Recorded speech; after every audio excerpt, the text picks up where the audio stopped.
Tanya, could you? Okay, go ahead. Okay. Which one do you want up? The leadership toolbox, the first page, there's 4 of that one. Okay, 1 second, and then I'll share it. Okay.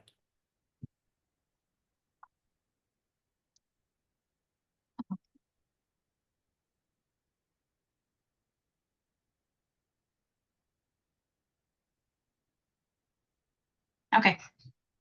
Thanks. Mhm. So this document is 4 pages and it is on the Minnesota Women of Today website. If you go to the members homepage under leadership toolbox and then under positive reporting, you can pull this up and copy these off for yourself or for your chapter if you want to share those. If you want to move down to the middle of it where it says verbal reports and presentation. So I'm not going to read all of this, obviously, but the first part where it says write it down, just touching on a few of these items. Back it up a little bit. Right there. There you go. So obviously written reports are important and your secretaries will love you for that you have that document in your minutes, because that is what is your Bible, really. If you need to go back for anything, if you need to write other reports, if you want to write up awards, it's always good to have all of that information in your report. And also the report keeps you on track in a meeting so that you don't get sidetracked. And if each person does that, you can keep going as you need to. And under it, it says the use of the 5 W's, who, what, when, where, and why. And I'll get into that a little later in this presentation. And then the next part where it says know how much time you have. On this part, I'm just going to touch on one area where it says using the time allotted to you. I know we've run into this in some of our meetings, that making sure if you have speakers at meetings that they know before they come to speak in your chapter or your district how much time they're allotted for their presentation. They should, and whoever that is, if you have a designated person that would do that, if it's your president or someone that that reaches out to that person. For example, if they have 10 minutes to speak and 5 minutes for question and answer, just so that that time doesn't get eaten up and then you don't have time for your regular meeting. And also a smart thing, I know we do this in our chapter, is we have that, we designate somebody that will hold up a card for 2 minutes, 1 minute, whatever, however you want to do that, a countdown, so that they know how much time they have left for their presentation. And then in the next part where it says toward the bottom there, include an interactive handout or takeaway. Just want to touch on that for a minute.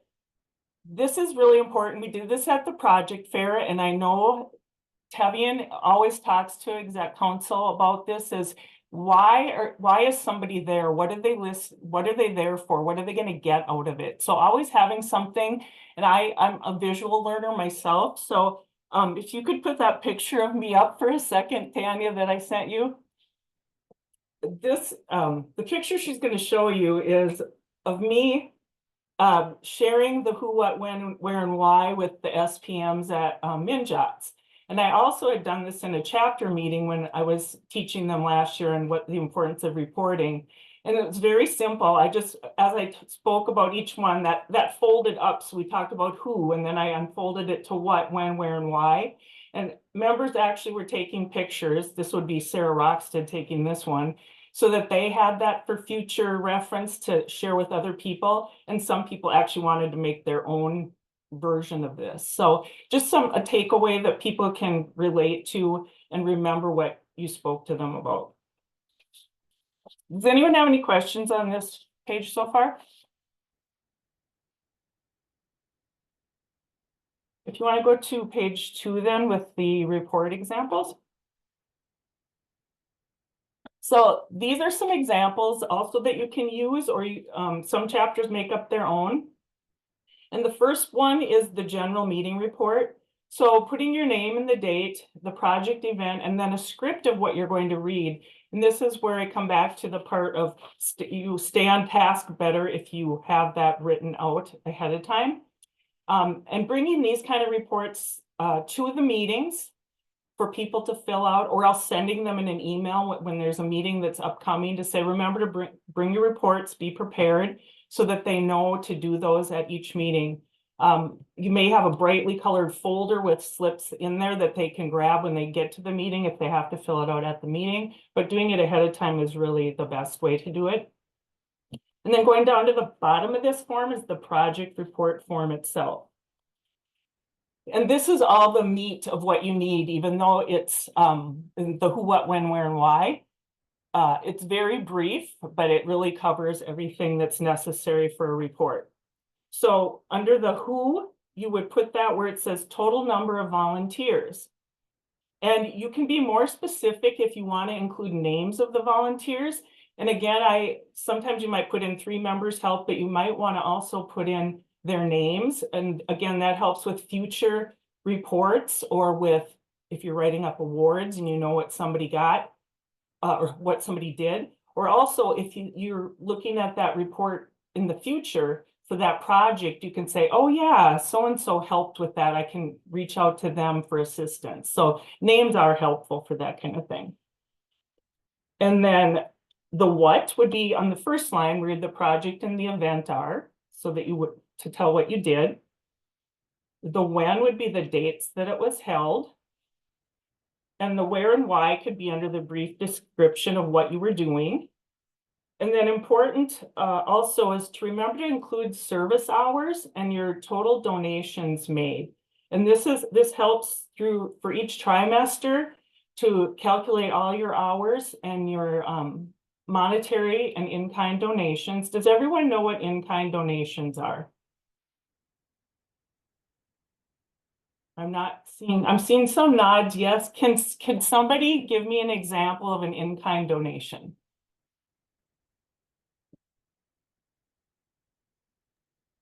I can. Culver's actually gave us 500 Sunday tokens instead of giving us money. So that value, they would have gave us $150 for a sponsorship, or the Sunday tokens, and the Sunday tokens were a value of $1,500. Okay, perfect. Jam. Perfect example. Anyone else have anything that they have had that's an in-kind donation? If you're doing like a food drive or clothing drive or diaper drive or whatever, you can calculate what was given. Great. Perfect. And sometimes if you can be proactive for this and when members bring stuff, have them put the value of what they brought so that you can just add all of that up rather than starting from square one where everyone kind of brings everything and you have to do it, overwhelmingly if you get a lot of products. Otherwise, I mean, sometimes that does happen, but it's nice to have that ahead of time. Okay, if you want to move on to the reporting and the positive page. And this page just shows 5 different situations to help write reports, or what to do and not to do, I guess you could look at it that way. I'm not going to read through all of them, but we'll just look at this first one where it says you did not meet your goal. So if a number is small, you can remove the number from your report. And if the number is large, report it with gratitude. Never report that you did not meet a goal. And the example they share for number 1 says, thank you to the many outstanding members who turned in ABC. The winner of our drawing is DEF. And if it was not positive, it might say, well, my goal was 10, but I only received 7. And that you can see the negativity right there, and it will generate maybe questions to people, why are we doing this then? Rather than, wow, it's good, we got 7 out of 10 or whatever. And then example 2 says, thank you to the dedicated 105 members who sent in their ABC this trimester. And if it wasn't positive, it might say, my goal was 125, but I only received 105. And so using negative words, they say to avoid the word but. So that would be just something to look at. And there's several examples on that. And it goes into page 4 as well. And Tanya, if you want to go to the middle of page 4 where it says reducing reporting redundancy.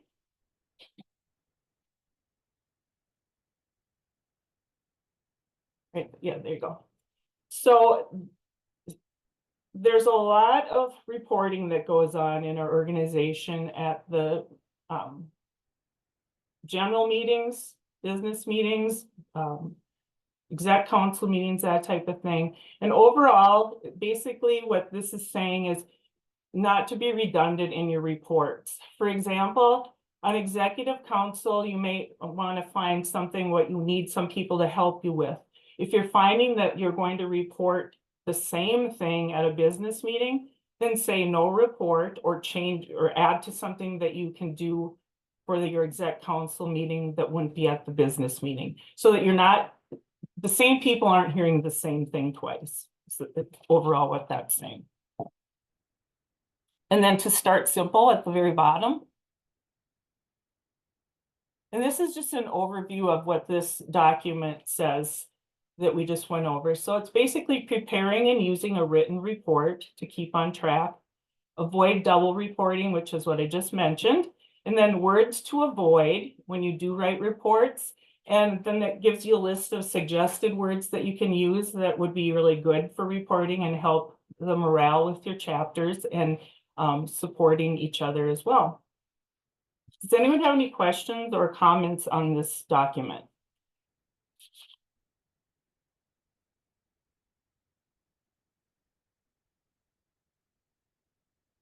You guys are quiet.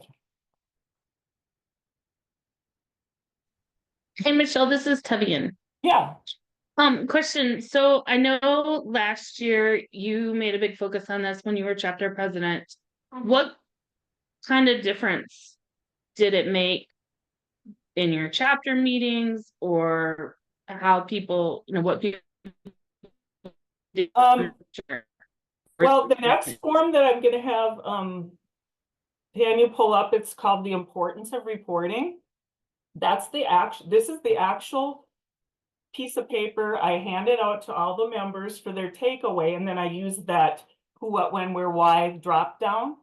And I started that out right at the beginning of the year. And so we also have reports in a folder right when they came in at the check-in table. So right away, we started it right away. I mean, it doesn't matter if you can't start it right away or something, it's new. But once we did, and at the beginning of every meeting, people would go, oh yeah, I got to grab that report, or, just saying, make sure you have all of these, the who, what, when, where, and why. And it really improved our reporting. And also it helped with people that did know how to do it, right, with ease, helped other people write. And then someone who was doubting themselves would write up the report and share it with somebody else and say, they'd say, can you see that I've got all 5 areas in this report? So I think it did help us a lot. And also, for success and writing up awards for people or looking at documents for future projects and that kind of thing. So it really did help a lot.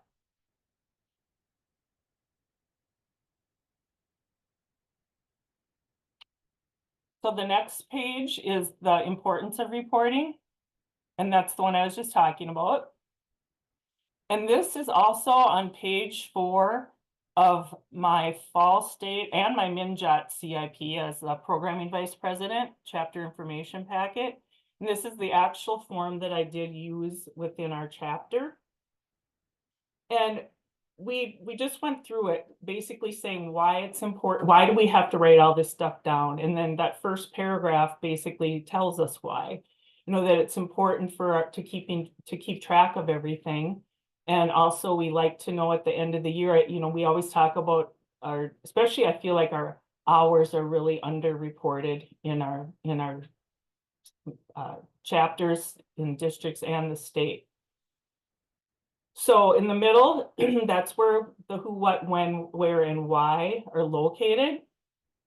And then you can see if you scroll down a little more, there's an example report. I made that up just from people in our chapter and some of the things we did. And you can see it's 3 sentences. So it's really easy to get all of that information in a short amount of space. So I'm just going to ask if you can I'll read through it. The example report on August 18th from 6 to 8 p.m. Mary Cat and Barb packed 50 backpacks for Wright County students K-12 who needed school supplies. This project, called Helping Our Kids, was held at Resurrection Church, Monticello, with a total of 12 hours and $50 in cash and $60 in supplies donated from chapter members. Other organizations who assisted included the Monticello Lions and Rotary members. So if you look at that report, and then Tanya, if you can bring it down a little bit so that they can see the who, what, when, where, and why of that part yet with it. There you go. And now I'm just gonna ask for people to chime in with each of these. So if somebody could tell me by looking at that report, what is the who of that report?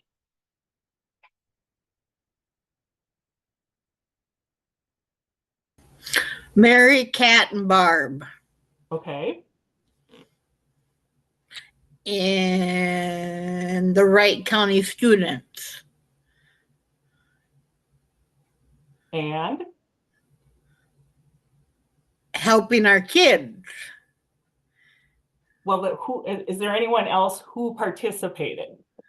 Oh, there they are.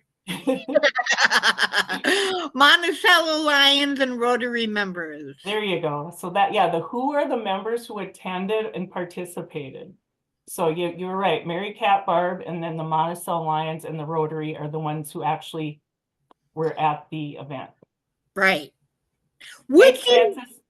Would you And then- want to, when you did the total of 12 hours, would you want to specify a total of 12 man hours? You could do that. It just would sound like it didn't. Or Like it- service hours. You could, or service Yeah. hours, yeah. Yep. Yeah. Because Okay. that is how on the document it does say service hours. Okay. All right. Thank you. You're very welcome. And then can somebody else tell me the what of that report?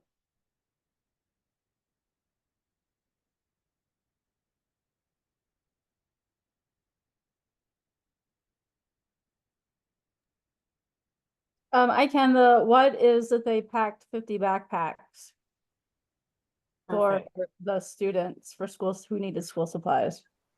Right. Helping Our Kids is the actual project. Yep. Thank you. And then somebody else, can you let me know what the when of that is? It was on August 18th from 6 to 8. Perfect. And how about the where? Resurrection Church in Monticello. Right. And then why, and this is where you want to include the reason behind your event and then including your service hours and your money donated. What would that be?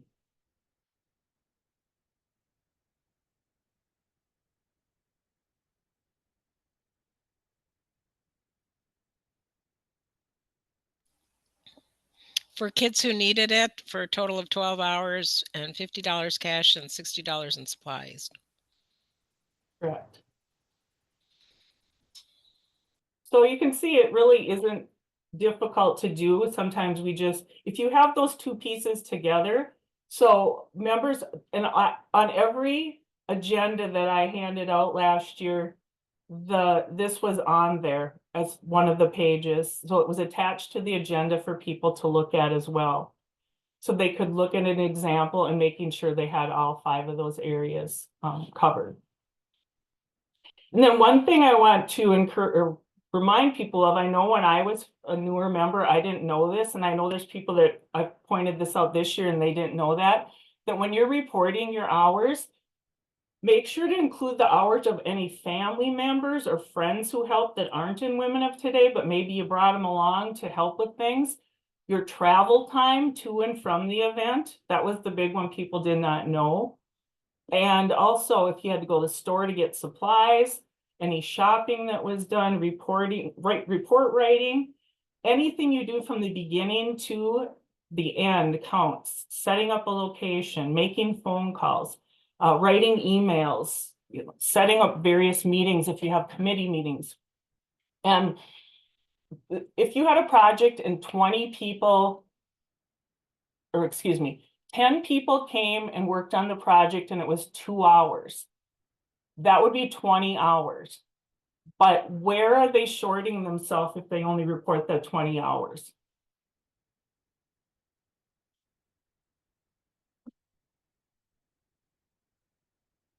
If the event was, Travel time and prep time.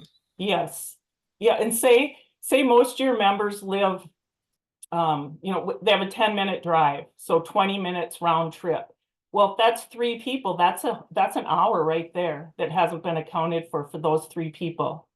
And so looking at it that way, the time really adds up, and that's where we always short ourselves when we are adding up that time and reporting on that time. So remember that too, and feel free to, you know, make a copy of this if you want to take it to meetings or anything. It's because it always generates questions, and we just started out the first few meetings of the year reminding people of what to do and how to write reports, and then others helping each other out, and it seemed to be a smooth process once people got the hang of it. Michelle, Yes. so you might want to add, if you're delivering supplies, the time involved with that too. Yeah, exactly. I mean, even just on my list, what I have here, it's not really an endless list, you know, because there's things going on like Janice just said. So you have to think of all the things that you're doing to make those projects happen. So good point, Janice. And then I guess the very end, to remember too that when you're using this information, and as the programming vice president this year and helping the SPMs when it comes to reading projects of the trimester and outstanding program managers or / members of the trimester, this information is super helpful to include in those reports. And if you've already got it in a report because you had it at a meeting, just go back to, oh, it's September meeting minutes. This is where we want to pull from for the project we did. And then it's a lot of the groundwork's already taken care of what you need to add in the report to turn in. And the more information that the SPMs can get from you for a project of the tri or outstanding member of the tri, the more apt you are to have recognition for that. So it kind of does double duty, not just reporting for your minutes, but for other parts of your chapter or district as well. Excuse me, I'm new and I don't have that package. Do I gonna get it in the next meeting? For these documents? Yes. Yes, they are on the website. Are you familiar with the website? No, I don't know. I don't know where to get it. I don't have any instructions. So you said I have to go to the website to get those documents? These documents are on the website. What chapter are you in? I'm chapter Maple Grove. Okay. So Anna, I can help you with that. Okay. It's Terry. Oh, Okay. perfect. Thank you, Terry. Thank you, Terry. Does anyone have any other questions or input before we wrap it up?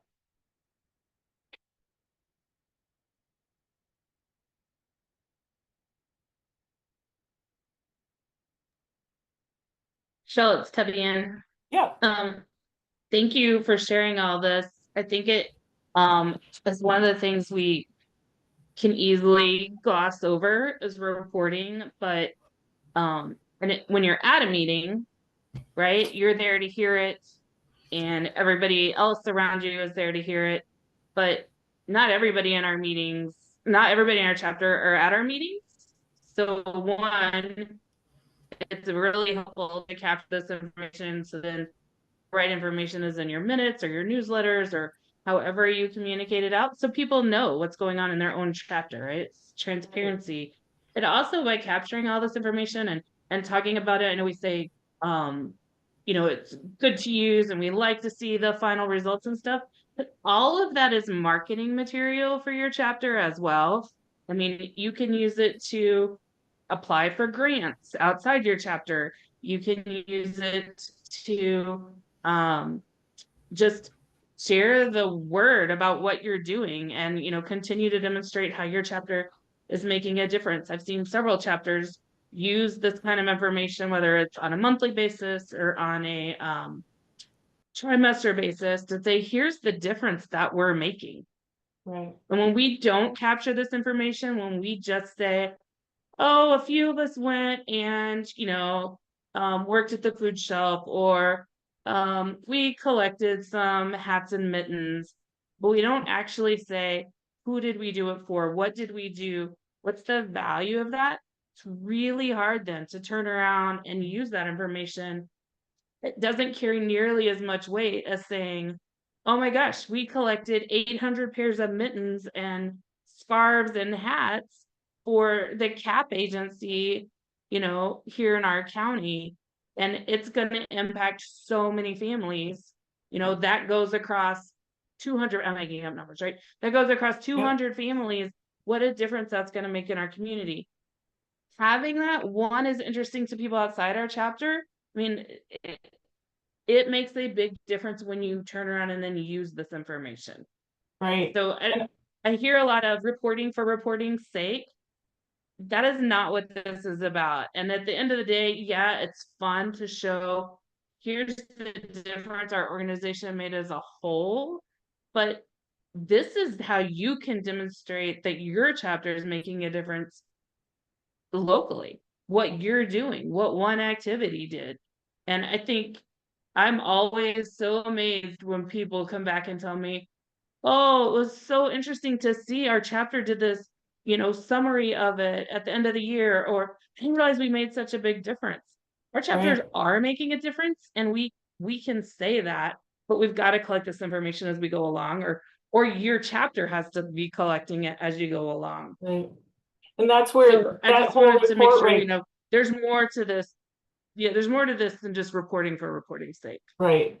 And that report is 3 sentences long. That's why if you keep it, you know, if everyone in your chapter is using the example forms here, you create your own. You could even put in the report, you could put who, what, when, where, why if you wanted, and they just fill in a blank. You know, if you really want to keep it brief, but you still capture all that information, so you're not searching for it in that report, even though it's a small, or, you know, not a real lengthy report.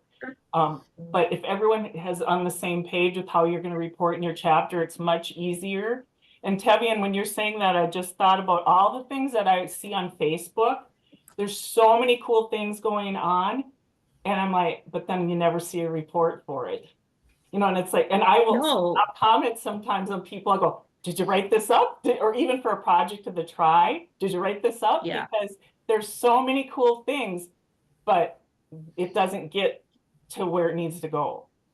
Yeah, and if you capture this stuff in the moment, when it gets to the end of the trimester to submit something for a project of the Tri, or even a program manager of the Tri, somebody's pins, anybody can do this. You don't have to pull a whole team together to either submit nominations or to do success, because you have it all in your minutes. Right. And it doesn't have to be this huge burden on the secretary, because you've just handed her the information about what got accomplished, right? Yeah. So it all can, once you have it in place, even when you have minimal people in your chapter, it can make a huge difference. The one last thing I want to add is, I hear from chapters, our meetings are so long and we spend so much time doing reporting and it drags on. If you're doing this and making it, you know, 5 bullet points, your reporting is not going to be long. It just can't be. I mean, it's this simple. So just asking your members to do something this simple can make a huge difference in several ways. So thank you, Michelle. I think it's really important to get this out there and show people how easy all this can be. Right. I don't like paperwork, FYI, everyone knows that. She does So not. anything I'll to tell you right simplify now. in my world, I'll always be on top of that. Thanks, everybody. Michelle, Yes. where again can we get your information that you presented tonight? The first part, not the part that's on the CIP. Oh, okay. Yeah, you just go I to think the it's here, Francis. I think Anna Huh? put a link in there. Anna Is put there? a link in the chat. Oh, yeah. It's on the There's a members. link in the chat if you want to. You got it in there? Yep, it's probably at the bottom of the chat, or not right at the bottom, but close to the bottom. Okay. Perfect. I can Yes. redo it. Hold on. 3 clicks and and it's there. Nice job, Michelle. Thank you. Okay, thank you. Yep, thanks everyone. All right, I think we're gonna switch to our next topic, right, Tanya? Yeah, I will get that up. Is it the other Michelle? Okay, let me get your stuff up.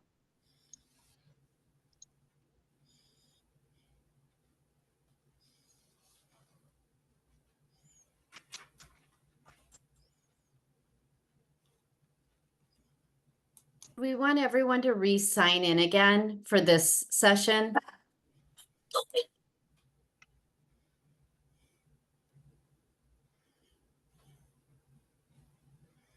Yeah, if they want to, if they haven't signed in, they can go ahead and sign in. Anybody that has is fine, because I didn't stop the recording. Okay, let me start your PowerPoint here.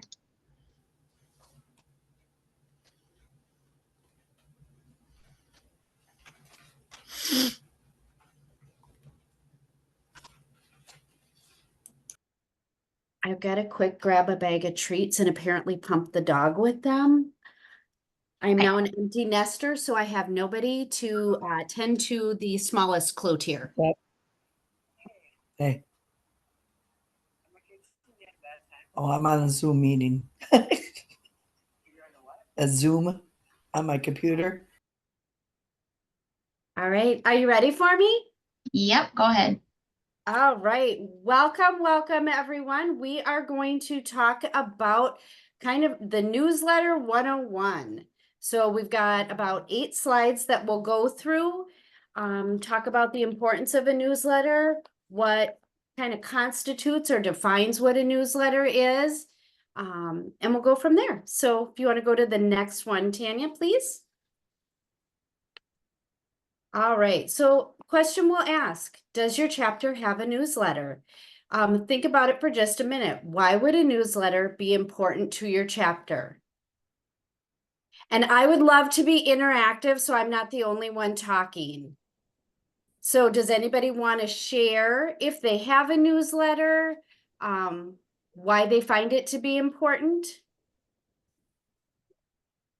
Hutchinson has a newsletter and it's helpful to get out dates for meetings and this kind of thing, convention stuff. It's good to share information that's going on during the month too, or results from past events. Absolutely. Anyone else? It's a great marketing tool. Is a great marketing tool. All right. Do you want to go to the next slide, please? Michelle? Yeah. Like, grab onto that real quick. Janice has made a newsletter for our chapter, and she does a wonderful job with it. And part of we'd have all of that, all of the dates and everything, but she also adds a little bit more of humor and fun. So it's a great fun thing to have come out every once in a while. And we will talk about all of that. So thank you, Francis, for sharing that. Mm-hmm. So what is the definition of a newsletter? So if you think about it for a second. And then can we go to the next slide? So our definition would be a regular communication tool that can be used either monthly, bi-monthly, by the trimester for sharing information on what to expect from the chapter. So again, it can be internal, external, but it's just a great way to share and communicate what is going on. All right.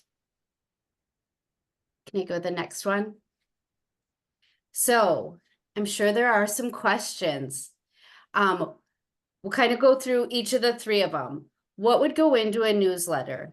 So this is your communication tool for what's going on within the chapter. And really, the sky's the limit.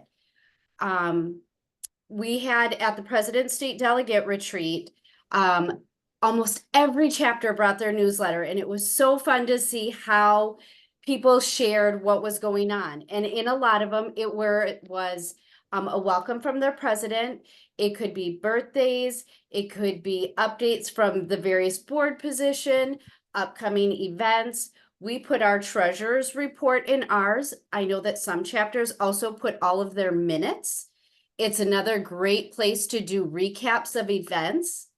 Burnsville also has couple pages where we call them snaps to you, sisters.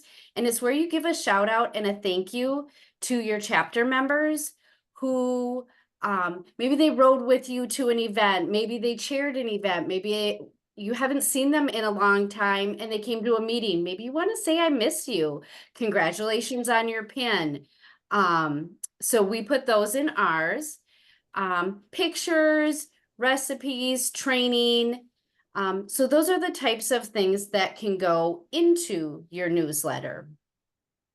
Does anybody have anything that I maybe missed that they put in theirs that we didn't talk about? For Coon Rapids, we put in the dates of the trimester, who's up for renewal for each trimester. So then that way, when it comes time to who needs to renew, we always know who's is up next. That's awesome. Thanks, Jenny. All right. So we'll move on to who gets the newsletter. And this is both an internal and an external marketing piece. Internally, it keeps your members up to date. Externally, it's a way to communicate that same information to your perspectives so they know how they can participate and what to expect when they're participating. And then you might be thinking, do I really need a newsletter for my chapter? And if you're asking me, I say you do. You do need a consistent and reliable way to communicate to your members. If putting something like the above, you know, all of the bigger pieces, it can really be as simple as a well-written out email that goes out to the membership, but again, outlines all of these things. Is there anybody whose chapter uses a format like that where it's more just an email that goes out? What we do is just, this is Maple Grove. We don't, I don't even know if they call it a newsletter, but our minutes are very detailed. So we have basically all of that information in there without the pictures and recipes.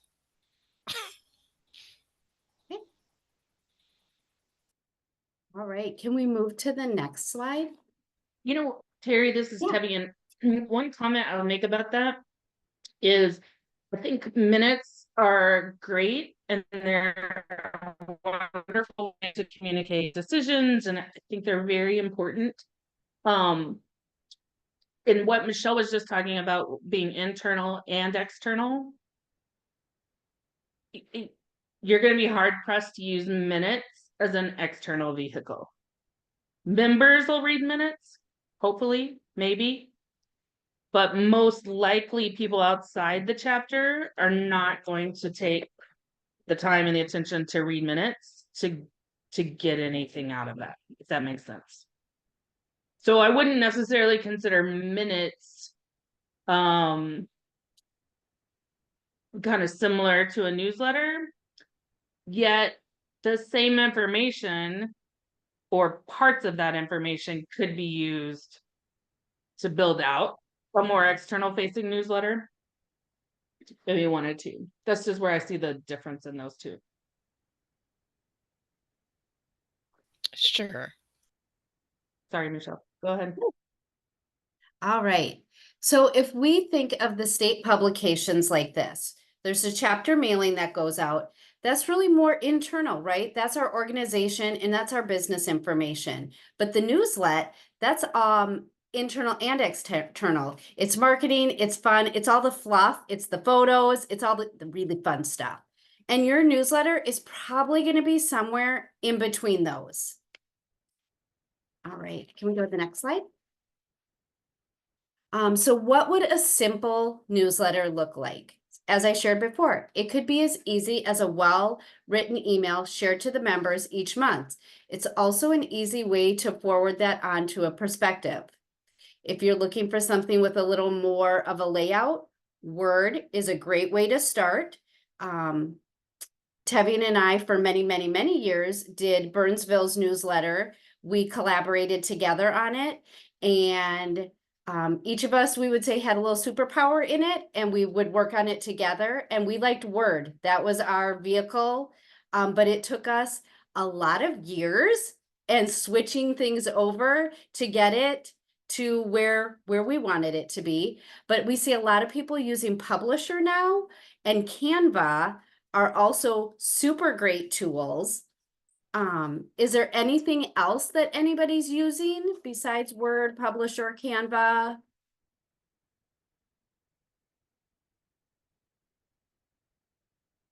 Anyone?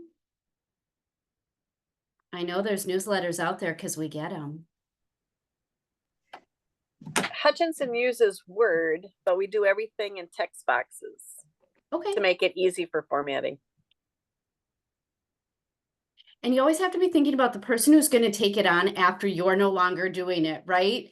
You get to where you do it so much that, you know what works for you. But yes, simple text boxes and layouts are much easier to change out your information. When you get a little too high tech, then sometimes it can be a little challenging when you go to pass the baton on it.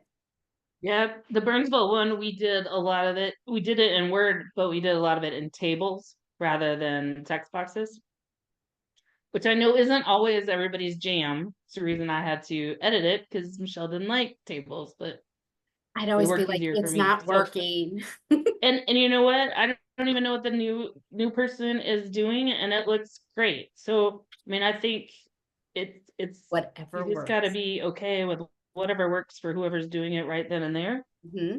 And then if that doesn't work for the next person, because we rewrote ours, because we didn't like how the first person had done it. And so I don't think you need to get too hung up on the format necessarily. That isn't, and it doesn't have to be an expensive. I mean, there doesn't even have to be a cost to it. There's lots of options.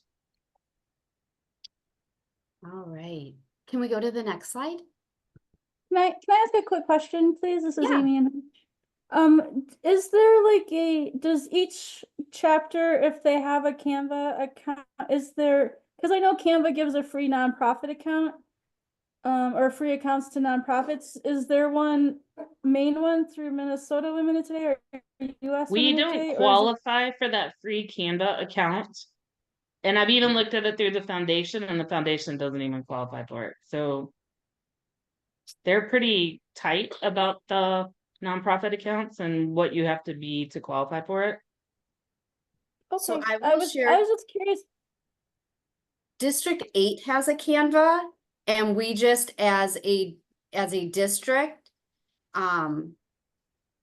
appropriated. That's what, when we spent some time one year and did a bunch of Canva work, and our district paid for it.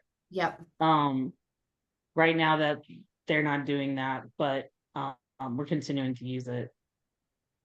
I know a lot of chapters do it without a paid account though too. So yeah.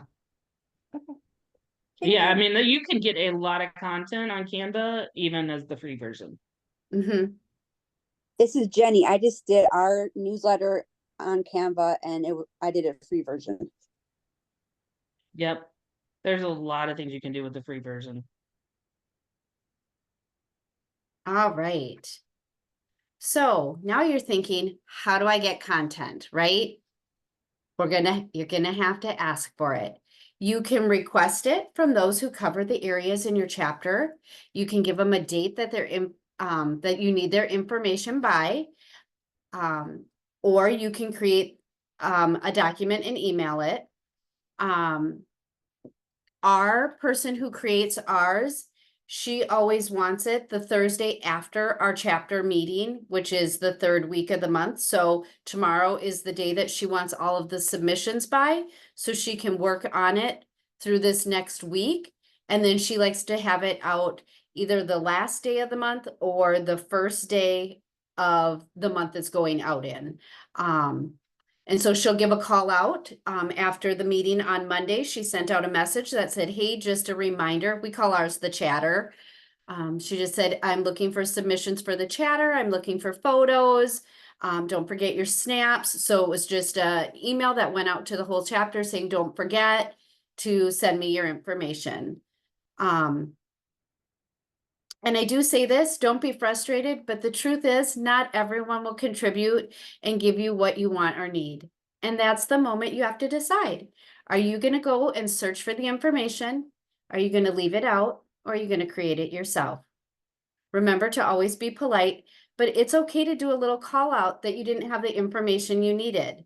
So when I was missing information, I would usually write in there under construction. I thought it was a polite way of letting people know I didn't have the information needed for that portion.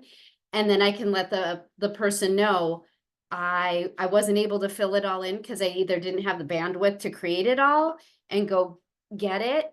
But that people knew we just didn't have what we needed.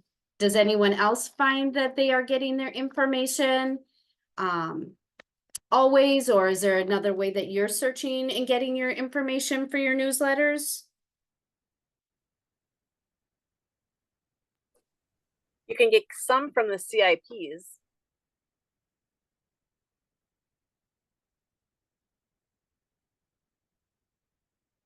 Okay. We'll go to our next slide. Thank you. So now you have yourself a little newsletter. Now what? You're going to want to make sure to send it out via email to your chapter members. We also had ours linked on our website, which our website's under construction right now, but you would be able to go back and look at past issues as well as the current issue. So as we said, if you have the ability, put it on your chapter website. I know that some chapters share it to their Facebook pages. And additionally, myself and President Tevian love to see what's going on. So make sure to send them to us as well. But it really is just such a great vehicle that when you have a perspective come to a meeting, to be able to just hit the forward button and share with them how they can participate and what's up and coming. It allows them the ability to plan and be able to be a part of things. And if somebody's not at a meeting, it allows them to be able to see too what's going on. All right. Can we go to the next slide? Michelle? Yeah.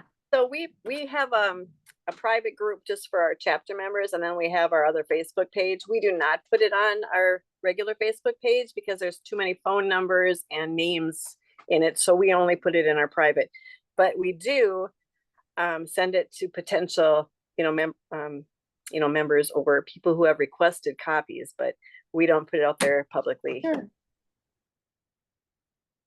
Anyone else? And I would share, Shirley, that definitely is a decision that a chapter would need to make, right?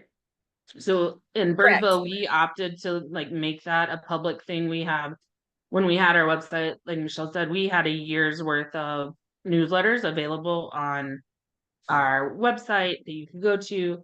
But we would opt almost always, we were very careful about addresses and definitely phone numbers, using identifying information, that sort of thing, and not putting that in there. I'll share one example about how having our newsletter available like that helped. We had participated in an activity, I can't remember what it was, and there was an organization here locally that was shutting down and had a significant amount of blankets they needed to donate. I can't remember. They had something, they were getting rid of a bunch of stuff and wanted to donate it. And we're really looking for an organization that would benefit from it or had other connections. And I got a call one day from a lady. She's like, well, I was out perusing your website and saw in the past where you've done these things and you have these connections. And while at the end of the day, it didn't end up like coming to us, we were able to make a connection with another organization that benefited them tremendously. But it was all because she was able to go on and see, you know, see past newsletters and stuff. That's just how she found it. And, you know, got good information. Or we'll have people reach out to us because, well, I saw your newsletter and I saw that you're doing this or that, or, and so might not even be the current one, even just a few past. But yeah, so I agree. You got to be careful and you got to know what to put out there and what not to put out there. We always go by like members' names of their homes, not their address, because then we can always share the roster with our immediate members. But good point. All right, so some final tips and takeaways. What we talked about, do what works for your chapter. Ask for help on gathering information. Work with another member on creating. Collaboration, again, is a great way to get more than one view. Take it slow. It will evolve over time. And the one thing that Tevin had shared, it does take on the look and the layout and the feel of who's ever creating it. So just remember that, you know, it can change, and that this takes time and effort, right? It's not a super easy, just throw it together. So someone is giving their time to create it. So, you know, please remember that.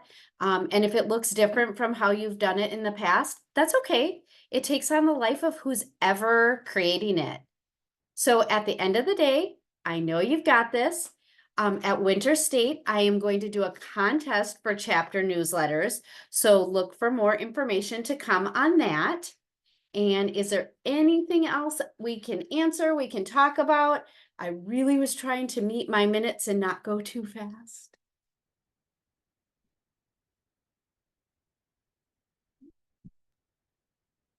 Okay, is there anybody that doesn't utilize a newsletter or something like that and want to talk about, like, why don't you? What gets in the way?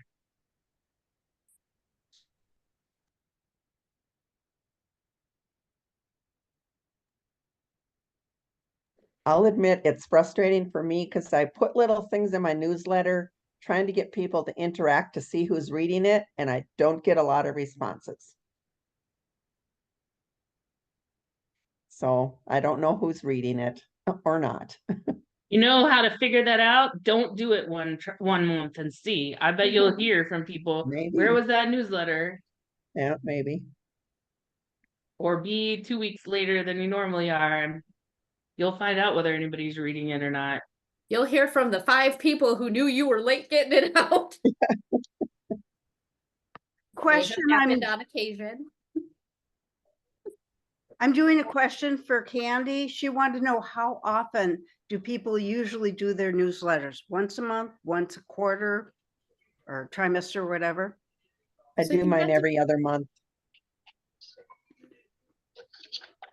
Okay, thank you. Coon Rapids, you do yours by the trimester, right, Jenny? Yes, we do. We asked a survey to our members, and that's what our members chose. Monticello does trimester as well. Okay. Duluth does monthly. Morris does monthly. So does STMA.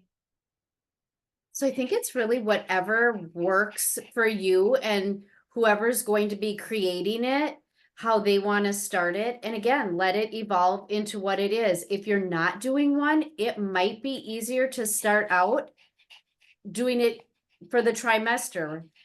Because you, it most likely would be coming off of conventions, right? So then you would have all of your information, you could do all of your recaps, but somebody might find it easier to do monthly. So it kind of just depends on who's doing it, I think.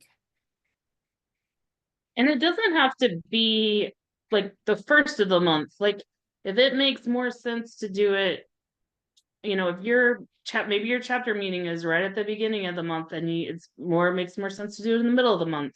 I mean, there's no hard and fast rules about it. The one thing I would say is to be consistent. Once you figure out what you are going to do, which can take a little bit of time to figure that out, but once you do it that way all the time so that people know where to go, know how to get it, it becomes a routine. And then, like I said to Janice, once you stop, if you ever miss something, you'll find out that people are paying attention more than you ever knew because it's not there when it's supposed to be there. Yeah, exactly. That's the goal anyways. Right? Great job, Michelle. Thank you. Hey, Tanya, did you happen to get my 2 emails with the 2 newsletters? I just thought we could quickly show if you did. Yes, I did. Let me grab them up Thank here. I'll you. stop sharing for a second so I can get them up. So we will show Blooming Prairies and then Coon Rapids.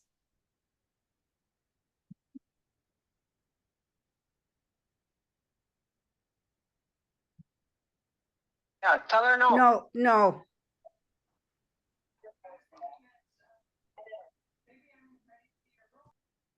And Louis Vuitton here has ate about 100 dog treats during this.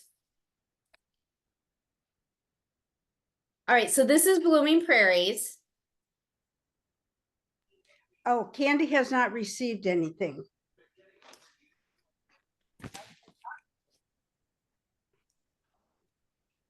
Would you be able to just Send it to the chapter email or to my email? We're gonna send this stuff out afterwards. We'll make everything available afterwards. Okay, thank you. I'll let her know. Her volume is not working, so she can't hear and she can't speak on it right now. Okay, well, we're just gonna let Michelle wrap up with showing these couple of newsletters. Sure. Okay, thank you. Tanya, are we able to do just a little scroll through their newsletter? Maybe. Nope. Is that it? Nope. Nope. All right. Not on this one, but okay. Coon Rapids, I think I can. Okay.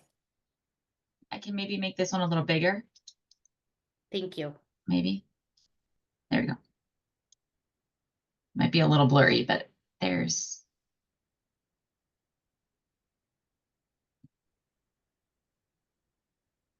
Right, so they just did some recaps, some photos, they had their header so you knew what issue they were on, and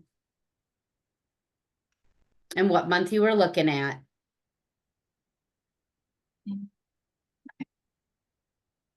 Just want to make sure I had everything off of that. Okay, let me stop sharing and I'll get up the Coon Rapids one. I got to go to my email though, so it'll take me just a second.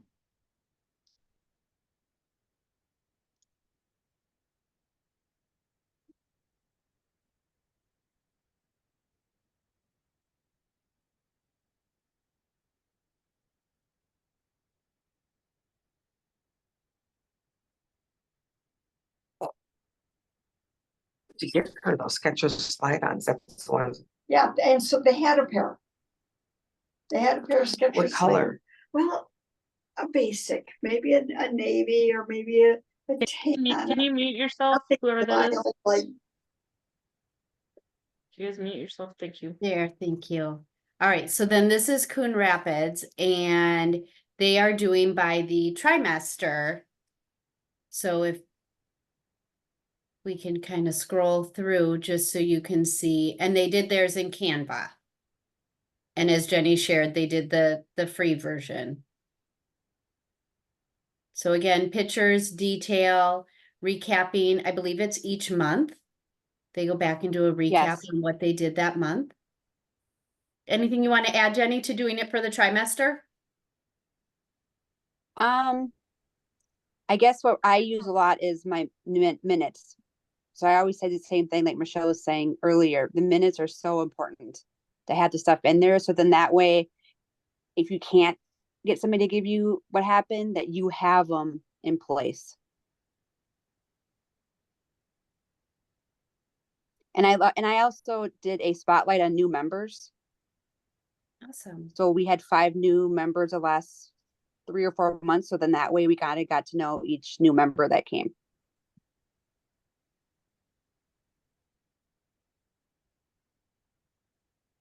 Is it easier to see when I make it a little bigger? So there we go.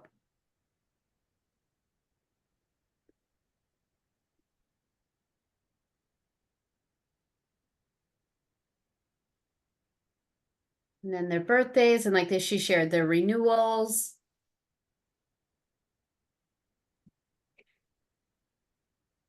And then, hang on.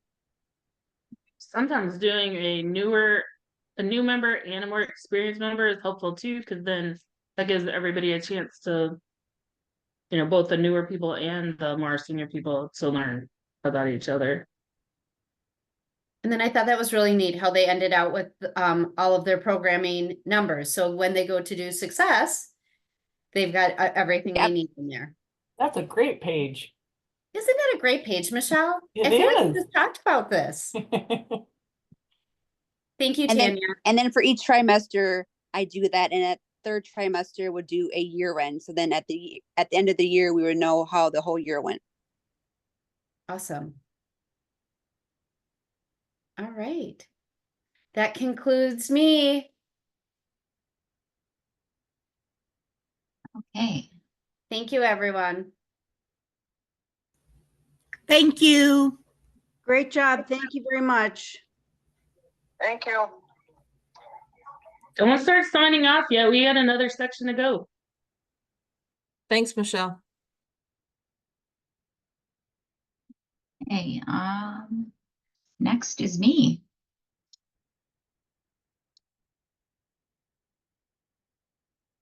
Okay, so I am going to talk about convention hosting and how to host a convention while having fun and making money.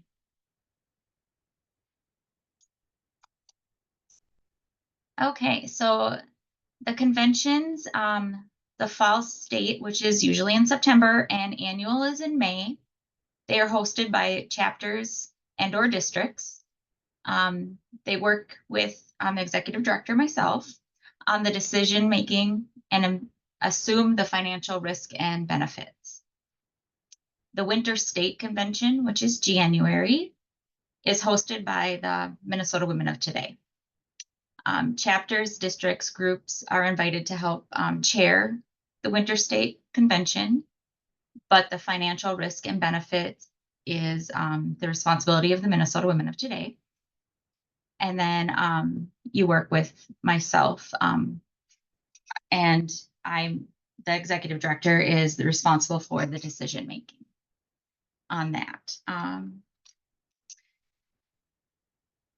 Hosting the host is responsible for making the decisions about the theme, food, the party and social activities like the entertainment, games, contests, the decorations for the tables and around the meeting spaces. They make the luncheon and the banquet programs. Registration process, they're in charge of. You need paper and an outline.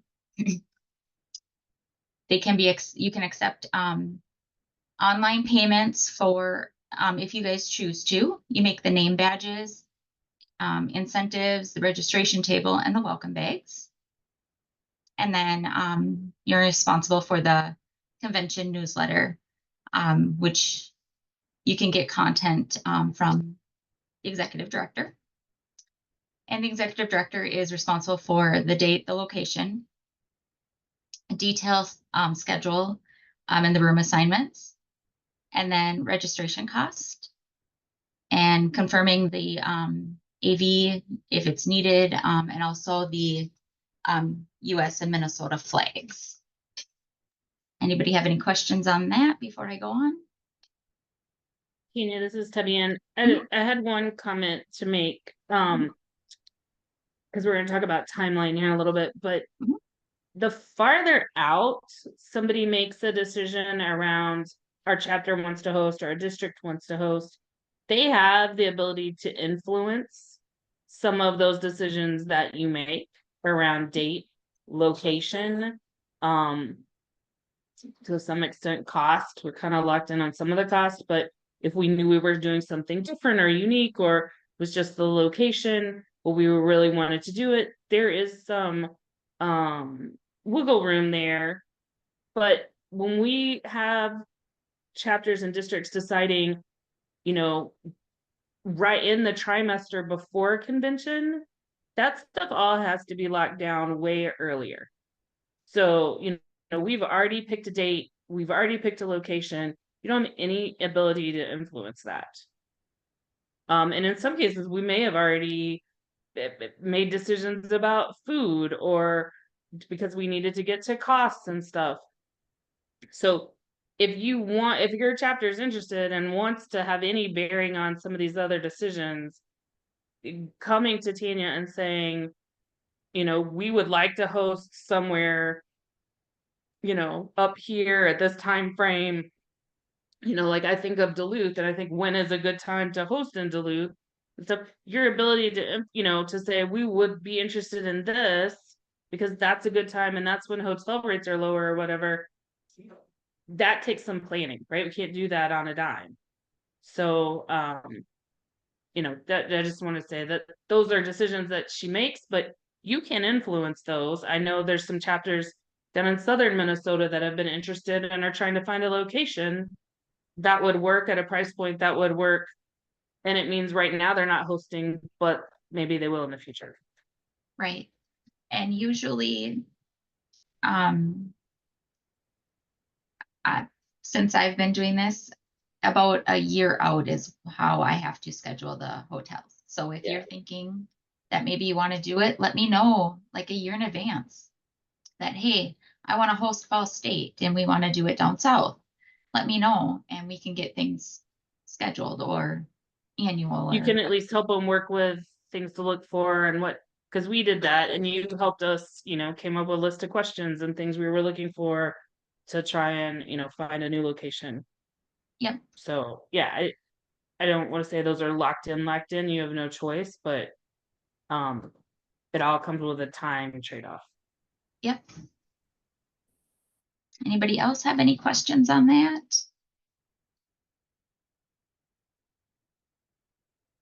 Okay. So next is the finances.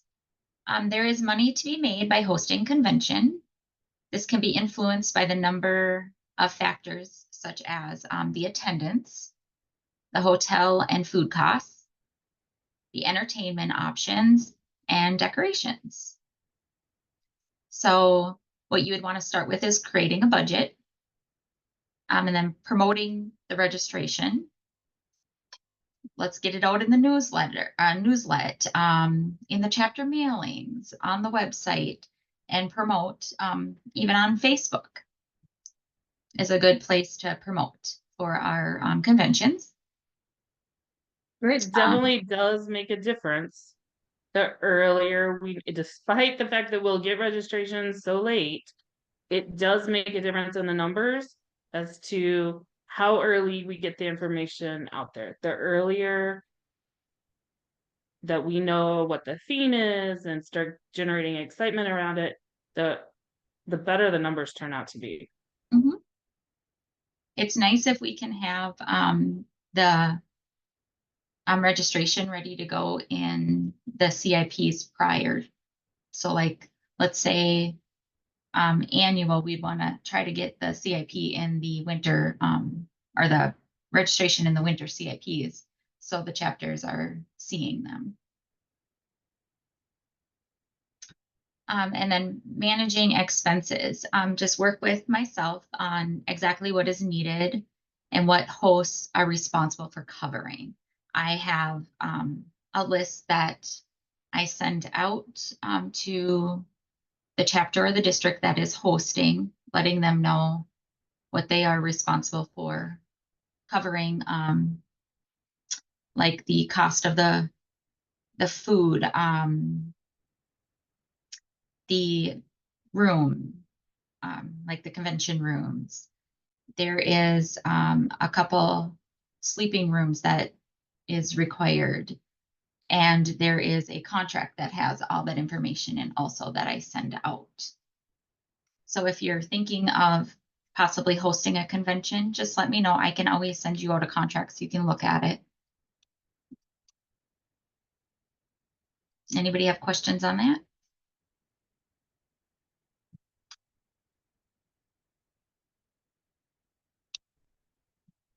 Okay, so here is 2 different scenarios.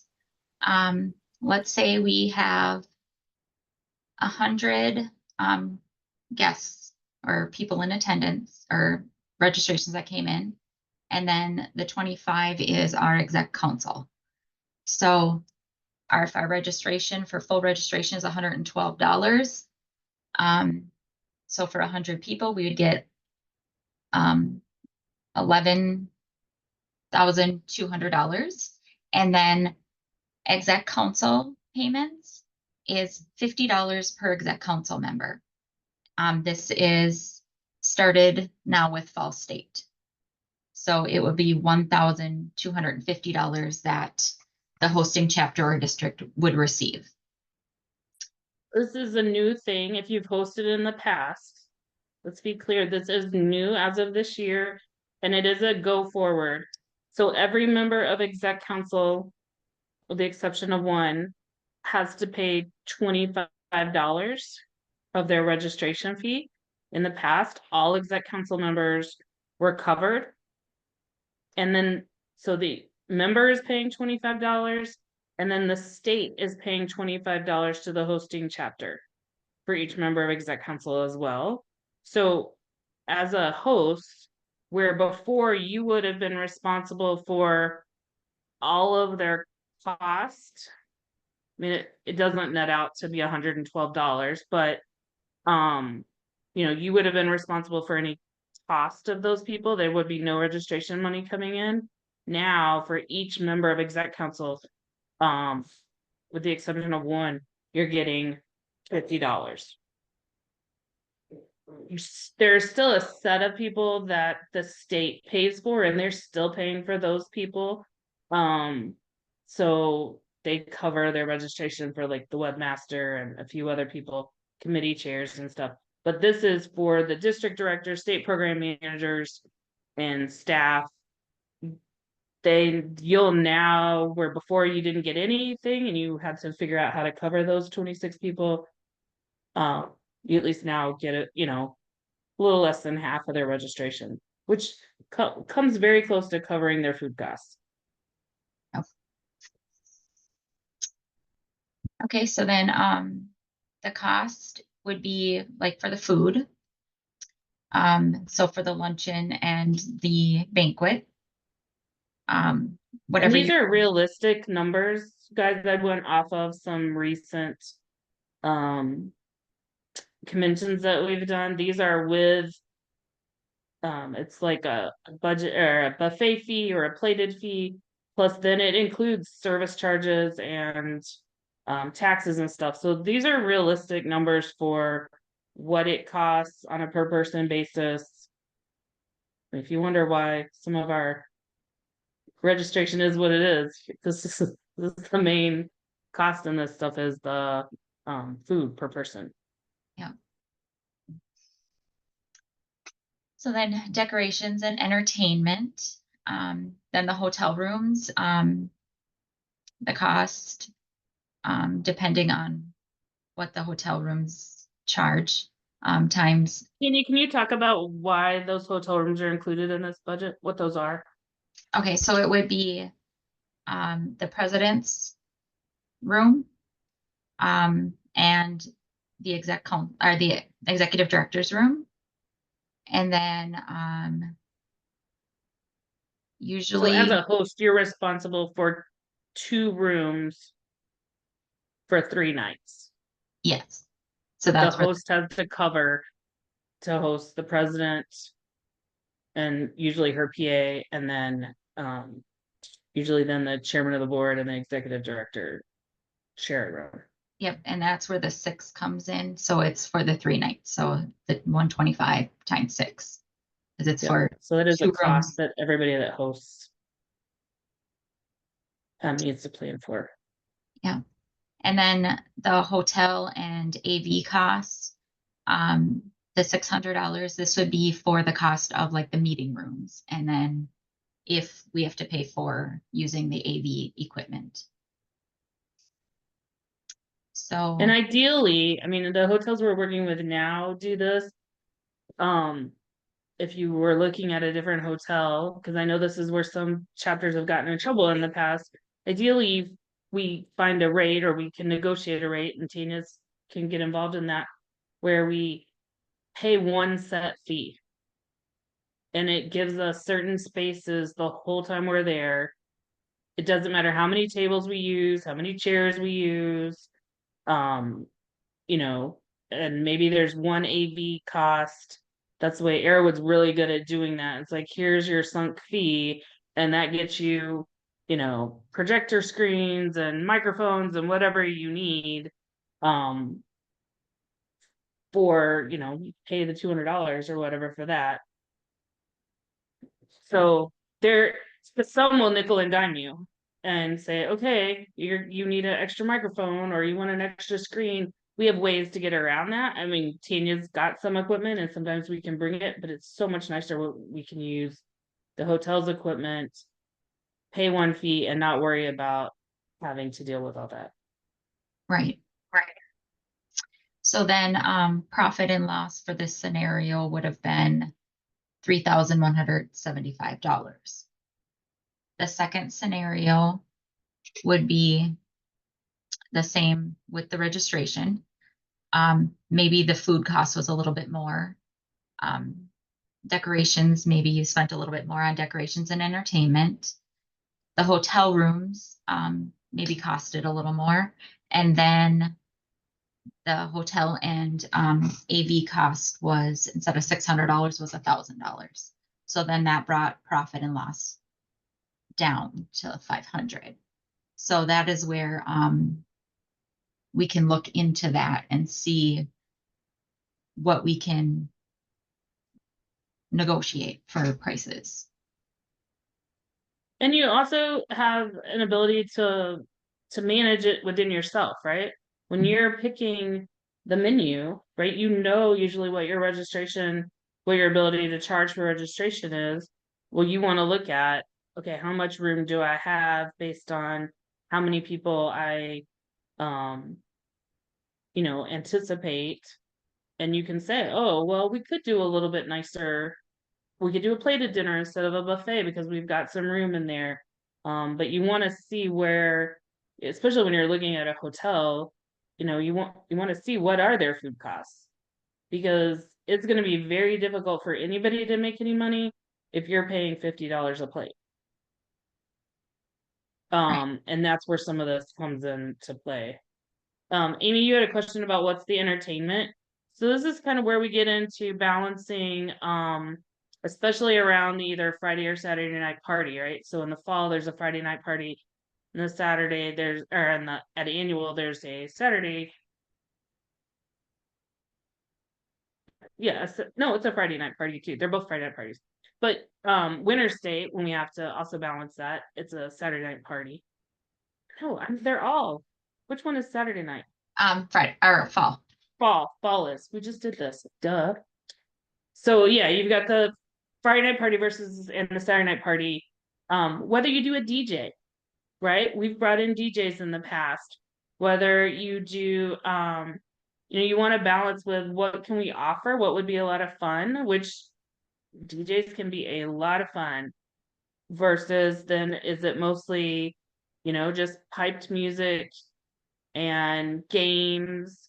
We've done, you know, different kinds of contests and things. Do you want to have a photo booth? Do you just want to do a photo station? You know, all of that kind of plays into it. Some people have access to things, some people don't. But when you start thinking about what it is, just know, set yourself a budget and kind of think what you want to plan for. And because that's a place where you can go way out of control and all of a sudden you lost money. But you still want to have fun and offer something that people like to do. Right. Anybody else have any questions on that?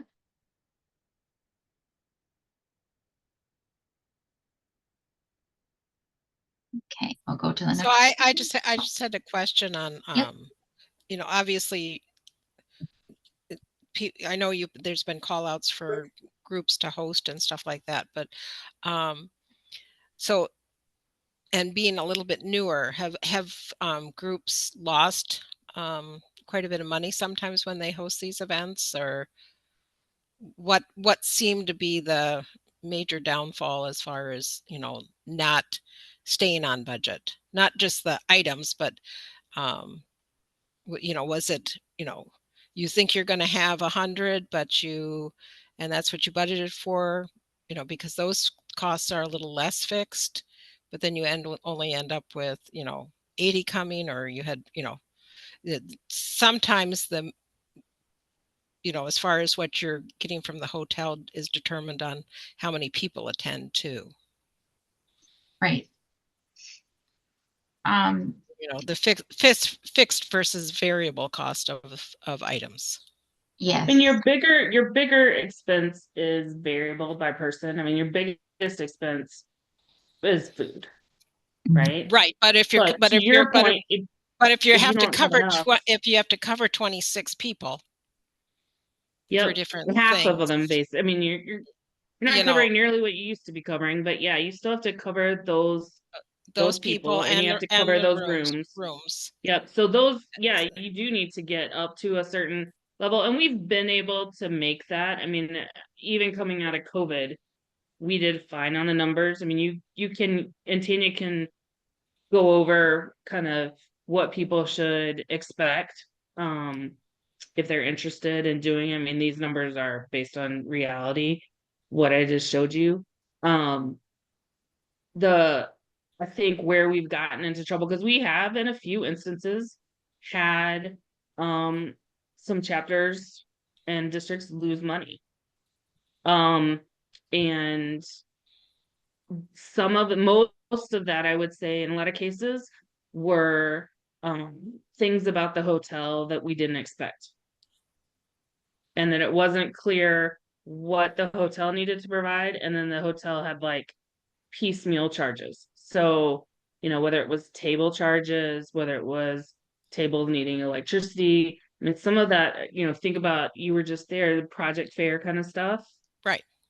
And then you get into a situation. Now we also know very well what we need at the project fair. So that's something you can go in before contracting and say, yep, we'll need, you know, 26 tables or whatever it is. But yeah, that's some of that. And some of that can shift. I mean, we do make these contracts usually a year in advance. And every once in a while, we've had a situation where a hotel's come under new ownership and it hasn't worked exactly the same. And we're stuck at that hotel, but then they change stuff on us and add on some additional fees. And I would say in the two biggest instances that I can think of lately, where, and unfortunately it was the same groups that lost the money, it was more hotel expenses, wouldn't you say, Tanya? Yeah. Yeah. And at Arrowwood in Alexandria, we've made money off of that and made good money off of that without these additional incentives from exec council. We've made good money off of that for years. They have the one set fee. I mean, it's easy to make money there. This year at Brainerd, we've gotten kind of back to, we had an issue with them a couple of years ago where their ownership had changed. I think we're back to this year. We're gonna definitely make money there. Yeah. You know, so I think a lot of it is when we host at known places and we know what the costs are going in and we know how the rooms all work and what you need and stuff, that helps a lot. If you go with a hotel we've never been to before, not to say that it can't work exactly the same, but there's some risk to it sometimes. Because until you're in there doing it, sometimes you don't know what you don't know. But Right. we do know a lot of the questions to ask, and Tanya can work with a chapter or a district on that. Thank you. Does that help, Terry? Yeah, it does. Yeah. Okay. Okay, so this is kind of the timeline for hosting. So like 6 to 12 months in advance, it's picking a theme, deciding on the menu, preparing your registration, building your budget, and then the high level party plan. 5 months I would out. say your biggest decision around that party is whether you're gonna have a DJ or not. You know, and if you're not, what else are you gonna do in there? Because that's that can be a significant expense that you want to plan for. Yeah. And 5 months out, you know, promoting the convention, getting your newslet article in the newslet, announce the registration, and contact your entertainment. If you're going to have the DJ, making sure that you have them secured. 2 to 3 months out, define your volunteers that you need, work on the decorations, shop for the president for the gift for the president, design badges and the programs, meet with the hotel, and then manage your registrations. And the meeting with the hotel, I always set up meeting with the hotel for every convention, even if I've been there before, and I always have the hosts come with. So like this coming week, we're heading down to Burnsville to meet with the hotel for winter stay. So I always set it up a few months in advance just to make sure we're all on the same page.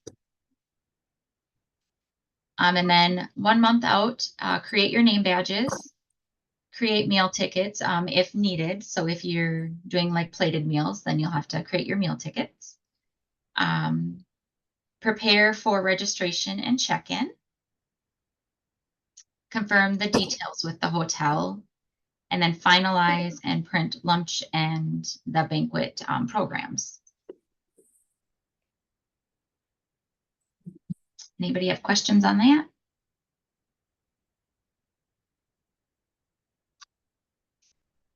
Okay, and then the weekend of the convention. So on Thursday, staff comes in. So if you're able to be at the hotel, you know, welcome the staff and check in with the hotel. Friday would be to check the room setups and work out any issues, if there is any. Go ahead and decorate. Welcome the exec council. And then the registration will start Friday night. And then you decorate for and host the Friday night party, which would be annual. Or if you're helping with winter stay. On Saturday, same thing, check on the room setups, and if there was any issues, work them out. Decorate for the lunch and the banquet. At the business meeting, be there to welcome people. Registration is just the morning, so the AM. And then monitor food with the hotel. I've only been home for 2 minutes. That's what I've been working on, but I got sidetracked. And then discuss tables for the, if need be, dismiss the tables for the buffet if you're having a buffet. I have more stuff to do. Let me finish. And then just make sure that any requests, so special requests are taken care of if there was any different dietary type foods that were needed. Give you that many rolls. And then for Fall State, obviously that's when the Saturday night party would be. So go ahead and decorate and host the party. Has to have recycling, it has to be a 1, 2, or 5. Okay. Hey, Lori, can you mute yourself? Thanks. And then Sunday or post convention, just finalize the hotel bill, and if there was any issues that had come up, go ahead and resolve it. And then check the room setups and work out any issues with myself and this will be just for annual only, because that's when we have the meetings and stuff on Sundays or on Sunday. And then clean and pack up. Pass along any lanyards or any shared materials that you may have borrowed from the Chapter Service Center. And then submit your final report to myself. Any questions on that?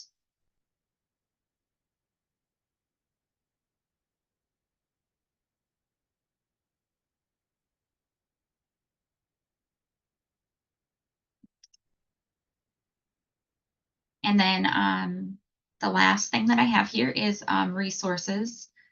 There is a number of resources available to use when you're planning. Previous budgets or final expenses for planning. I can definitely help you guys out with some of those. Program and name tag templates, registration form templates for the paper and for online. Convention newsletter samples, obviously myself, and then anybody else that maybe has hosted before, you can always reach out to them too.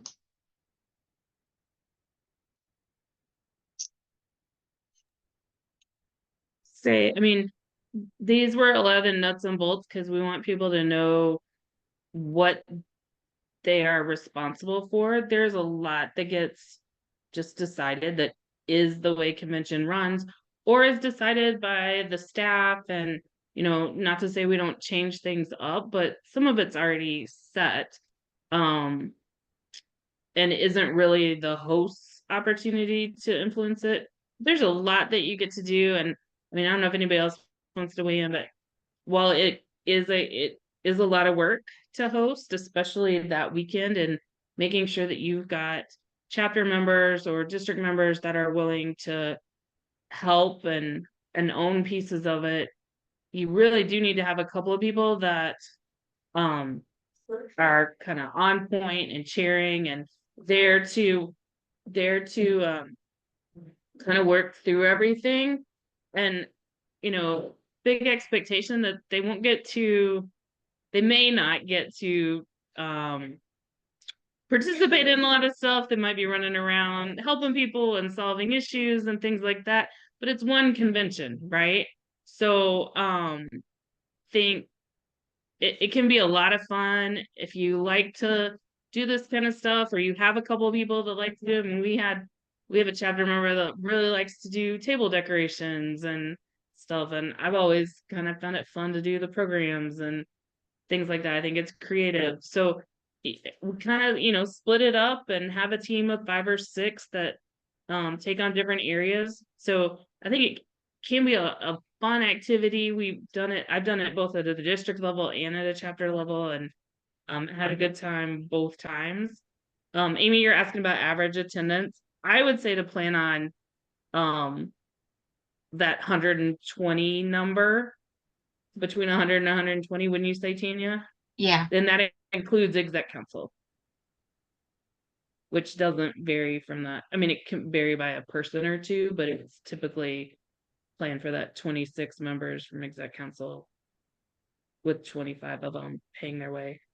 And then one trimester, all the trimesters are different. Each convention has a different purpose. So it's hard to, sorry, I got a kid that's crazy right now. It's hard to, I wouldn't say one is more popular than the other, because we've held them in different areas of the state. They each have a different purpose. They each have a different schedule a little bit. So it kind of is, what do you want to do? What do you like to do? You know, I mean, they all, from a hosting perspective, I don't know that they're totally different. Yeah, so you know, I think it gives you a little more. Each of them have a different thing, what you want to work with. Hey, Melissa, your comment about making money before without the exec council kick in. What I think it could do two things. I think it could give you one, a little more profit, a little more room for profit, but also it could give you a little more room to do some things you've wanted to do in the past, maybe especially around the party, or maybe a giveaway at a registration table or something, right? There's just a little more wiggle room with that money, which I think is nice. Or maybe food, right? Some places, we've been fortunate, a few of the places lately have included dessert, but we've had situations before where it's like, oh, it's $4 a person to add on dessert. Well, that exec council money will let you do that, where maybe in the past you're like, I don't know if I'm going to make enough to afford that. So hopefully that helps with some of those things. Amy, did that answer your question, Amy Solinger? Yes, it does. Thank you. Yeah. Amy Pumper, were you going to say something? Yeah, something I found in doing conventions, hosting, co-hosting, whatever, state, national, is that it helps you become closer to each other as a chapter because you're working together so closely on getting all parts of it done. So it's a great way to learn about each other too. Like when we did it as a district too, there's some things you got to think about when you host with a district, but I think when we hosted, it was actually pre-COVID with the district, I mean, we got to know some chapters that we hadn't done a lot of work with before, and did some stuff with them. When you're going outside of the chapter, you really need to think about, what are we going to do with the funds, and how are those going to get divided up, and how's that going to get managed? And I would say figure that out before you agree to do it. Kind of know what you're going to do, but or if you're going to partner, I know right now we've got a couple of chapters that are thinking about partnering together, just like 2 chapters, maybe not the district's hosting, but 2 chapters feel like they have the bandwidth and could do it together. So it doesn't have to be everybody. Question: on the high side, what is a chapter made, and on the low side, what have they lost? I don't know that we know those answers. I would have to look. I don't know the answer right now, but I can definitely look and let you know. Is Christine still on? Thanks, Or Tanya. Liz? Yep. Christine is, I don't What know. did you guys was lose in Liz- Bemidji? Was Liz on? Isn't it like $2,000 or? I don't know. So yeah, it was somewhere Liz in was the. on. Yeah, I was was hoping right. Liz was on too. It was right around 2,000. It was right. I think it was right under 2,000 Yeah, for that's what I their was thinking, a loss. little less maybe. And I know New Hope did the first convention in Arrowwood, Alexandria, the first contracted one, and we made $4,000. But Yeah, our I'd chapter has say made close to 2 both times. Well, in our district too. I want to say we've made close to 2 all the times that we've hosted. I'd say for Recently. us, like our location wasn't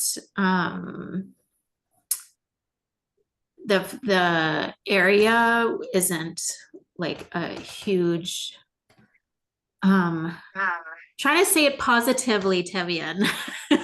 Go, Christine. That's okay. I think in this case we want to be honest with people about what are some things to think about, right? There's So, limited I mean, opportunities of facilities to hold a convention, I think was a big deterrent on it. And we knew that going in, we felt strongly about having it in that area. and was intentional in doing that. But we had hoped, obviously, that we weren't going to make that much of a loss, and but we knew we had those challenges up front. Yeah, you had some hotel challenges that were unexpected. I will say it was a really fun convention, and I do always remember it. So Yeah, I would add to what Tanya said, like we really played off of the theme, and it was super, super fun to see everybody like really get into it. We started early with like posts and having stuff out there. We had kind of like a game for people to play with their road trip up to Bemidji, you know, like spotting Paul and Babe and stuff like that. And we hoped that everybody would like embrace that, but it was there was huge participation that was made it extra fun. And I don't know, that when you have a theme, and especially doing it early, you can really, really go far with that and make some of the decision making really easy. Well, and I think then, you know, that's a good opportunity then to, especially the earlier you do it, the more you know it's coming, you can play into it and get, you know, sometimes that's when you can get people that have never gone to the convention to decide, oh, come on, that looks like so much fun, I'll come along with you. Or it'll have a trickle effect down to the next convention. And I mean, that one was, you guys did an awesome job. It was so fun taking pictures or seeing other people's pictures on the way up. And then there was this whole, you know, lumberjack theme while we were there, a picture, a photo booth. And I think when you can do those things, and those don't have to be expensive, they can be easy DIY, but the more you can play into the theme, that I think the better. Mm-hmm. For sure. And I have one other question. How many, and maybe you said this and I just missed it, how many participants from the chapter do you need at the event? You know, I'm not going to give an answer here, but there's some breakdowns in some of the materials that are available. Okay. And sometimes you can, you know, if you've got a few people, sometimes that's where you can get, maybe if you don't feel like you've got the people that can go, that's where you can get district help, right? And ask, hey, would you guys be willing to step in and help with a couple of things? I think we've scaled some of it back, and a lot of it is work that you can do ahead of time, you know, preparing. Right, and that's what I was trying to get at. A lot of that stuff at the event, how many people typically, whether you're borrowing other people or you need your chapter to do things, what typically needs to be done, you know, as far as how many, you know, Shirley, how many... still on? Shirley, you got an answer for that? Did she drop off? She might have dropped off. No, I'm still here. Just roughly. Yeah, is it 5? Is it 4? Is it 20? You know, what is it? I would say 5 to 8, but Yeah. but the thing is, you can, I mean, as long as, you know, like the registration table, you can have other people sit there. It doesn't have to be from your chapter. I mean, it just kind of depends, you know. And there are people doing different jobs at different times too. So, you know, you might need, it doesn't have to be the same 5 to 8 people are always doing something the whole 2 days, right? It's like you need a couple of people to work a couple of shifts here at registration. And then, you know, you need, depending on how elaborate your decorations are, you might need more help decorating. But if you come all prepared and they just sit on the, you know, you just have to go plop them down on the table, then that's not as big a deal. I mean, your big things are going to be your party, decorating for lunch and banquet, registration. I mean, at the convention, those are your really big things. Right, and that's what I was trying to get at, is what is the person power that you need? Yeah. I'm trying to think what we had at this last one, but we did like every hour we switched out our registration people. So we had 2 people at the registration table, but every hour we had 2 new people come in. So that way they could still go and do things. Right. And they don't The have to other be thing from a that's- chapter either. Yeah. Yeah, you can have 2 husbands work registration in the morning. That works as well if you got that. Not everybody is lucky to have a Tim and a Kane, but some of us do. Well, I The borrow other 'em thing out. I would say, Terry, is you know, the last couple of conventions have been run by this last one was run by the exec council, and the one before that was run by the state delegates. So where you have just members or a chapter that's not overly involved in the actual activities of what's going on, you have more bandwidth. You know, the exec council trying to put on convention, while it was great and wonderful, we are all actually trying to do convention at the same time. So, you know, that it's hard to do it when you are on, whether you're a DD or a staff member, SPM, the less you can depend on those people, the better, you know, it's less stress. You have more time to do it. But it can be a lot of fun. I mean, I don't know, I've always had a blast. How far out are you guys for needing people now? So I know you're kind of a year out for planning, but do you have like, where are you at for hosts that are already signed up? We have Fall State 2025 that's signed up, and we have this coming Winter State. Annual, I'm looking for. I had an idea, but if somebody else has ideas, let me know. And then And we'll do that's in May of 2025 in Alexandria at Arrowwood. Yes. Yep. Tanya, did you talk No. to them? Okay. No, not yet. And then you'd already be looking for somebody, one that wants to help chair Winter State of 2025, and then really starting to look for somebody to do annual of 2026. Yep. Yeah. So right now the 2 annuals are pretty much what's available. Yeah. This year and next year. And So I'll the tell you, annuals Arrowwood and come- Alexandria is so good to work with. If you've never hosted there, I thought they were awesome. It's the only place I've hosted. I think the biggest things too are the stuff before the convention, your lists, your registration lists, the programs, and that's all stuff that, you do ahead of time. And your welcome bags or, whatever. Yeah. Yeah. And some of that stuff you don't have to think, some of that stuff is nice. And when you sit down and start planning out, you decide, what are we going to have? What are we not going to have? Right. Because you don't have to What are we going to try to get donations for?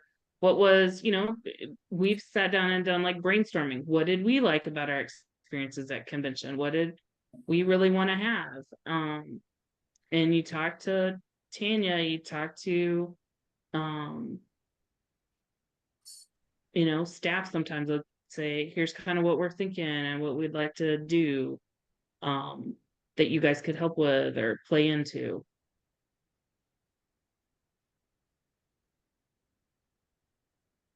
What else? It'd be really nice to get back, and hopefully these financial incentives help. And then knowing that you have all these resources, it'd be really nice to get back to some consistent chapter hosting of conventions. It used to be a really big thing, and we've kind of gotten away from it. And I think we're back to a good place where we've got nice locations that'll work with us. And chapters can really make, it's not a ton of money, but it's a good experience too. And if you're interested, just reach out to Tanya. Yep. She'll walk you through it. And I have some Good nice job, Tanya. documents Thank I put you. together. Yeah. Anybody else have questions?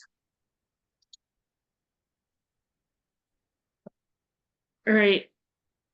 Tanya, do we have a plan for the web stuff, or do we just want to see, because we've only got about 10 minutes left, to see if anybody had questions? Let's just see if anybody has any questions. I can always pull up on the website our current website and show where the CIPs and stuff are, since we did have somebody that was looking at where to find them. And then anybody else that has questions. We just thought we'd give a few minutes. I know we've had a few things moving around since we've changed webmasters, and where things have been harder to find. We are working diligently on getting our new website up and running. And we had hoped to be able to show you something, but we don't think we're quite at that place yet. But wanted to see if anybody was having trouble with anything in particular around the website, and if you don't, that's great. But if anybody had anything in particular they were looking for or needed help with, you got web team members, all kinds of them on here.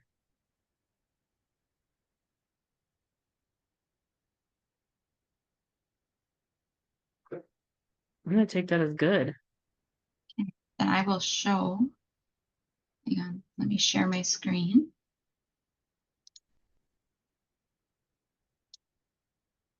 Okay, so she's still on here, right?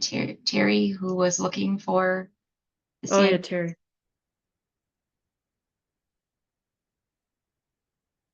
Look at all these pretty ladies.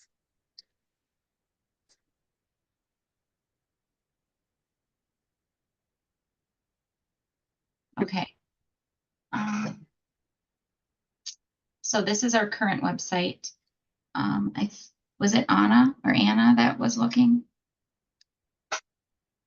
Terry, you're on Yeah. mute.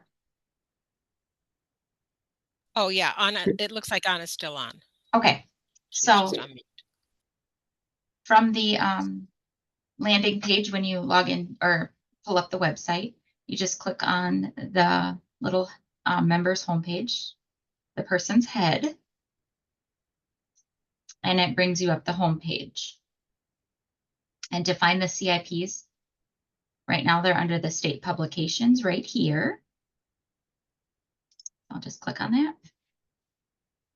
And if you scroll down, here's a lot of different information you can look at. Here's the newsletters, the chapter mailings, any of our meeting minutes. My mouse just died on me. No, it did not. Okay. And then the chapter information packets, the CIPs, are all right here. So MnJOTs are the ones that were in June, the fall state ones. And then the ones that say winter state here was from last year. Sorry. And they're separated by the staff, the state program managers, and the state committee. And you just, like the one that I was looking at for the programming when Michelle was talking, I just clicked on the programming vice president. And that's where I found her CIP, so I could grab that page number 4 that she wanted.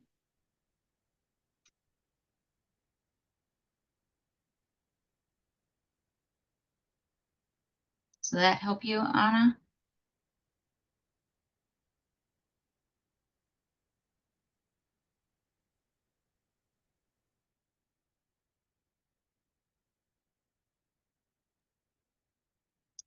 Anybody else looking for anything?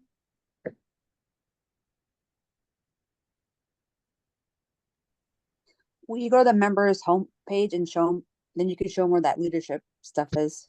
Oh, yes. So the members homepage again, over here on the left side, under the home, the leadership toolbox.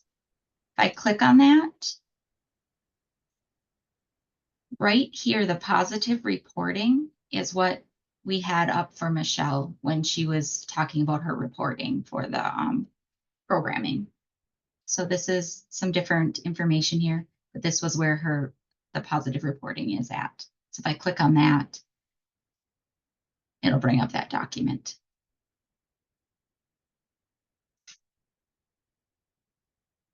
Thank you, Jenny.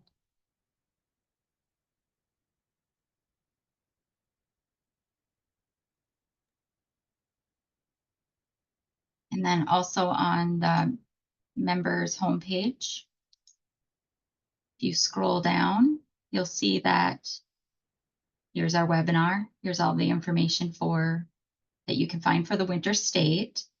We're working on the calendar or the schedule for the weekend, so that is not on there yet, but it'll be out here soon. And then if you just keep scrolling down, you'll find some more information. And then down here, you'll find some information for each one of the state staff members. We're working on getting that updated for trimester 2.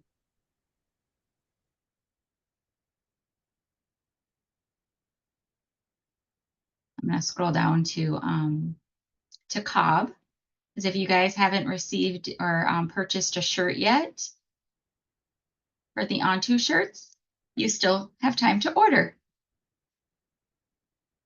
All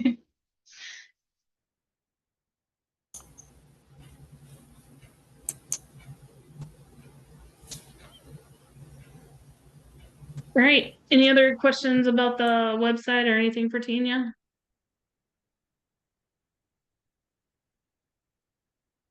All right.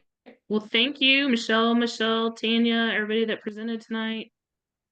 And if you have any ideas for future webinars, let us know. Our next one will be in February. Yeah. All right. Thank you, girls. Have a good evening, everybody. Bye.